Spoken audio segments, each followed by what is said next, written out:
கடகம் பாக்ய சனி. கடக ராசிக்கு இந்த மார்ச் 6ஆம் தேதி சனி பகவான் மீன ராசிக்கு வரப்போறாரு. சபாடா அஷ்டம சனிலேருந்து ஒரு விடுதலைங்க. அது மட்டும் இல்லாமல் கடக ராசியில் இருக்கக்கூடிய 3 நட்சத்திரங்களான புனர்பூசம், பூசம், ஆயில்யம், இந்த 3 நட்சத்திரங்களுக்குமே சனி என்ன மாதிரி நன்மைகளை செய்ய போறாரு, உங்களுக்கு அதிர்ஷ்டம் எத்தனை விழுக்காடுகள் இருக்க போகுது அப்படின்றத நம்ம இந்த வீடியோவில் தெரிஞ்சுக்க போகிறோம். ஸோ வீடியோவை ஸ்கிப் பண்ணாமல் தொடர்ந்து பாருங்கள். அது மட்டும் இல்லாமல் ஃபோக்கஸ் ஆன்மீகம் சேனலுக்கு உங்களுடைய பேராதரவை கொடுங்க மக்களே. கடகராசிக்கு இந்த மார்ச் மாதம் சனி பெயர்ச்சி நடக்க இருக்கு இல்லைங்களா? ஸோ சனி பகவான் உங்களுடைய ராசியிலிருந்து 9ஆம் இடம் சொல்லக்கூடிய பாக்யஸ்தானத்தில் அமர்றாரு. அது மட்டும் இல்லாமல் சுக்கிரனோட இணைவில் இருக்காரு. அதை தான் நீங்கள் இங்கே மிகவும் கவனிக்க வேண்டிய ஒரு விஷயம். கடகராசிக்கு கடந்த 2.5 வருடங்களாக என்னெல்லாம் அனுபவிச்சாங்க அதெல்லாம் நம்ம பார்க்கும்போது நிறைய துரோகங்கள், நிறைய ஏமாற்றங்கள், நம்பினவங்களே முதுகுல குத்துன ஒரு விஷயம், கூட வேலை செய்கிறவங்களாலே ஒரு ஏமாற்றம், கூட வேலை செய்கிறவங்களாலே வாழ்க்கையில் நிறைய கஷ்டங்கள் எல்லாத்தையுமே நீங்கள் அனுபவிச்சிங்க. இன்னும் குறிப்பாக சொல்லணும் அப்படின்னா அவங்க குடும்ப உறவினர்களே உங்களுக்கு நன்மை செய்யலை. நீங்கள் எவ்வளோ நன்மையை செஞ்சீங்க, ஆனால் திரும்ப அவங்களுக்கு செஞ்சது எல்லாமே பார்த்தீங்கன்னா, கொடுத்தது எல்லாமே பார்த்தீங்கன்னா ஏமாற்றம் மட்டும்தான். அதிலிருந்து சனி நிச்சயமாக உங்களுக்கு ஒரு பாடத்தை சொல்லி கொடுத்துருப்பார். ஏன்னா பொதுவாகவே அஷ்டம சனி அப்படின்றது வாழ்க்கையில் நம்மளுக்கு நிறைய பாடங்களை சனி பகவான் சொல்லி கொடுப்பாரு. அந்த பாடங்களை நம்ம கற்றுக்கிட்டதுக்கு அப்புறம் சனி பகவான் என்ன பண்ணுறாரு அப்படின்னு பார்த்தீங்கன்னா பாக்ய சனியாக மாறுறாரு. 8 அப்படின்றது அஷ்டமஸ்தானம். நம்ம வாழ்க்கையில் நடக்கக்கூடிய இன்னல்கள், கஷ்டங்கள், தொந்தரவுகள், துக்கம், துயரம், இது எல்லாமே அஷ்டமத்தில் நடக்கும். ஆனால் 9ஆம் இடம் பாக்கியத்துக்கு வரும்போது சனி பகவான் நிச்சயமாக நம்ம பட்ட கஷ்டத்துக்கு, ஏன்னா கடகராசிக்கிட்ட உட்காந்து கேட்டு பார்த்தா தான் தெரியும் அவங்க என்ன கஷ்டப்பட்டாங்க கடந்த 2.5 வருஷமா அப்படின்னு தெரியும். இப்போ பாக்ய சனியா சனி பகவான் வர்றதுனால நிறைய நன்மைகளை உங்களுக்கு செய்ய இருக்காரு. சனி பகவானுக்கு மொத்தம் 3 பார்வைகள் இருக்குங்க.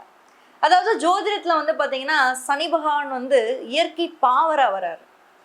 இயற்கை சுபர் குரு பகவான். ஆனால் இயற்கை பாவர் யாருன்னு பார்த்தீங்கன்னா அது சனி பகவான். சரி, கடகராசிக்கு நன்மை செய்வாரா? நான் சொன்ன இந்த 3 நட்சத்திரங்களுக்கும், நீங்கள் பிறந்த இந்த 3 நட்சத்திரங்களும் நன்மை செய்வாரான்னு கேட்டிங்கன்னா நிச்சயமாக பாக்ய சனியில் அதை நீங்கள் எதிர்பார்க்கலாம். சனி பகவான் உங்களுடைய 9ஆம் வீட்டிலேருந்து 11ஆம் இடம் சொல்லக்கூடிய லாபஸ்தானத்தை பார்க்குறாரு. அது மட்டும் இல்லாமல் 9ஆம் வீட்டில் இருந்து உங்களுடைய 3ஆம் வீட்டை சனி பகவான் தன்னுடைய 7ஆம் பார்வையை பார்க்குறாரு.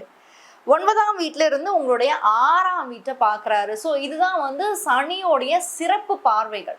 சனியோட சிறப்பு பார்வைகளுக்கும் பலன் உண்டு. அந்த வகையில் 9ஆம் வீட்டில இருந்து 11ஆம் வீட்டை பார்க்கக்கூடிய சனியால் உங்களுடைய ஆசைகளை நிறைவேற்றக்கூடிய இடத்துல சனி பகவான் இருக்காரு. அது மட்டும் இல்லாமல் சுக்கிரனும் சேர்ந்து இணைஞ்சிருக்காரு இல்லையா? இந்த மார்ச் மாதம் 6ஆம் தேதி சுக்கிரனோட இணைவில் சனி பகவான் இருக்கிறதுனால சுபத்துவம் அடைகிறார். சனியை ஏதாவது ஒரு சுபக்கோளாவது பார்க்கணுங்க. ஜோதிட விதிப்படி, அதாவது வேத ஜோதிட விதிப்படி சனி பகவான் தனித்து இருப்பதை விட ஏதோ ஒரு சுபக்கோள், குருவோ சுக்கிரனோ பார்வையோ சேர்க்கையோ இருக்கும்போது அவர் போராட்டங்கள்லேருந்து நம்மளுக்கு ஒரு விடுதலை கொடுத்து நன்மைகளை செய்வார். அப்போ 11ஆம் இடம் லாபஸ்தானத்தை பார்க்கறதுனால உங்கள் ஆசைகள் நிறைவேறக்கூடிய இடத்துல இருக்குது. 9ஆம் இடத்துல இருந்து சனி பகவான் 3ஆம் வீட்டை பார்க்குறாரு. முயற்சிகள் பண்ணுங்க. கடகராசியை பொறுத்த வரைக்கும் மனசு உடைஞ்சிடாதீங்க. ஐயோ நம்மளுக்கு இவ்வளோ கஷ்டங்கள் நடந்துருச்சு, கடந்த வருடங்களாக இவ்வளோ ஏமாற்றங்கள் நடந்துருச்சு, இவ்வளோ அசிங்கம், இவ்வளோ அவமானம் நடந்துருச்சு அப்படின்னு நினைக்காதீங்க. என்ன உங்களுக்கு சனி சொல்லி கொடுத்தாரு, என்னதான் சொல்லி கொடுத்தாருன்றத கொஞ்சம் ரிவைண்ட் பண்ணி பாருங்க. அதன் மூலியமாக நிறைய பாக்கியங்கள் உங்களுக்கு கொடுப்பாரு. 3ஆம் வீட்டை பார்க்கறதுனால உங்கள் முயற்சிகள் நிச்சயமாக பலிக்கும். அது எதுவாக இருந்தாலுமே சரி. இப்போ நீங்கள் ஒரு வேலைக்கு ட்ரை பண்ணுறீங்க, புதுசாக ஏதாவது ஒரு ஜாப் மாற்றணும்னு ட்ரை பண்ணுறீங்க, இல்லை உயர்கல்வி படிக்கணும்னு ட்ரை பண்ணுறீங்க, 9ஆம் இடத்துல வரக்கூடிய பாக்ய சனியால் ஆன்மீகத்தில் இருக்கவங்களுக்கும் நல்லாயிருக்கும், உயர்கல்விக்கும் இது நல்லாயிருக்கும். ஏன்னா அது குருவோட வீடு. இப்போ சனி அமர்ந்திருக்கக்கூடிய மீனராசி பார்த்தீங்கன்னா அது குருவோட ஸ்தானம் அது. ஸோ உங்களுக்கு உயர்கல்விக்கும் ஆன்மீக துறையில இருக்கவங்களுக்குமே இது வந்து ஒரு அற்புதமான அடுத்த ஒரு 2.5 வருடங்கள் அப்படின்றது அற்புதமான ஒரு வருடங்களா மாறும். சனி ஒவ்வொரு வீட்டுக்கும் போகும்போது 2.5 வருடங்கள் அமர்வார். இப்போ வந்து மீனராசியில வாக்கிய பிரகார முறைப்படி இந்த ஒரு பயிற்சியானது வாக்கிய பஞ்சாகத்தின் முறைப்படி தான் வந்து நடந்திருக்கு. ஸோ அந்த வகையில் அடுத்து ஒரு 2.5 வருடங்கள் வந்து சனி பகவான் உங்களுக்கு மீன ராசியில இருப்பாரு. அப்படியே கொஞ்சம் கொஞ்சமா வந்து நகர்ந்து அடுத்து மேஷ ராசிக்கு போவாரு. ஸோ ஒவ்வொரு ராசியும் அவர் கடந்து போறாரு. உங்களுடைய ராசியில இருந்து 6ஆம் வீட்டையும் அவர் வந்து தொடர்பு கொள்றாரு தன்னுடைய 10ஆம் பார்வையா. 6 அப்படின்றது என்னங்க? எதிரி, நோய், கடன், வம்பு, போராட்டங்கள், எதிர்ப்புகள். இப்போ சனியோட 10ஆம் பார்வை என்ன பண்ணிடும் அப்படின்னு கேட்டிங்கன்னா, பாக்கியத்தில் அமர்ந்திருக்கக்கூடிய சனி பகவான் போராட்டங்கள், உங்களுடைய எதிர்ப்புகள், எந்தெந்த விஷயங்கள்லாம் நீங்கள் போராடிட்டு இருந்தீங்களோ, வாழ்க்கையில் வந்து அடுத்த கட்ட வளர்ச்சிக்கு உங்களால் போக முடியலையோ அதை எல்லாத்தையுமே வந்து சரி செஞ்சுடுவார். 6ஆம் வீடு அப்படின்றது எதிர்ப்புகள் வரும். எதிர்ப்புகள், இன்னும் சொல்லப்போனால் சட்ட ரீதியான வழக்கு பிரச்சனைகளும் 6ஆம் வீட்டில் வந்து வருது. அப்போது எதிரிகள் நிச்சயமாக உங்களிடம் வந்து சரணடைவார்கள். ஸோ எதிரிகள் சரணடைகிற இடத்துல வந்து சனி பகவான் வந்து பார்க்கறதுனால ஏதோ நீங்கள் பண்ண புண்ணியம். ஏன்னா நீங்கள் நிறைய செஞ்சுட்டீங்க. நீங்கள் செய்யாமல் ஒன்றும் இல்லை, நீங்கள் ஏற்கனவே நிறைய செஞ்சுட்டீங்க, நிறைய கொடுத்துட்டீங்க, நிறைய ஏமாற்றப்பட்டுட்டீங்க. ஸோ சனி பகவானுடைய கணக்கு பிரகாரம் அவர் உங்களுடைய ராசிக்கு பாக்கியஸ்தானத்தில் அமர்ந்து 11ஆம் வீடு, 3ஆம் வீடு, 6ஆம் வீடை பார்க்கறதுனால நீங்கள் பண்ண பாக்கியமானது நிச்சயமாக நல்ல வகையில் உங்களுக்கு பலனை கொடுக்கும். புனர்பூச நட்சத்திரம். இப்போ ஒருவேளை நீங்கள் வந்து புனர்பூச நட்சத்திரத்தில் இருக்கீங்க, கடகராசியில் புனர்பூச நட்சத்திரத்தில் நீங்கள் பிறந்திருந்தீங்கன்னா கிட்டத்தட்ட 75% உங்களுக்கு நல்லா இருக்குங்க. இந்த புனர்பூசம் வந்து குருவோடைய ஒரு நட்சத்திரம். ஸோ 75% உங்களுக்கு நல்லா இருக்கும். பூச நட்சத்திரம் சனியோட நட்சத்திரம். 90% நல்லா இருக்கு. சனி எப்பயுமே அவருடைய நட்சத்திரத்துல பிறந்தவங்க நிச்சயமாக கெடுக்க மாட்டாரு. ஆனா ஒரு சில பாடங்களை நிச்சயமாக சொல்லி கொடுப்பாரு. ஏன்னா சனியோட வேலையே அதுதான், நம்மளை பக்குவப்படுத்துறது.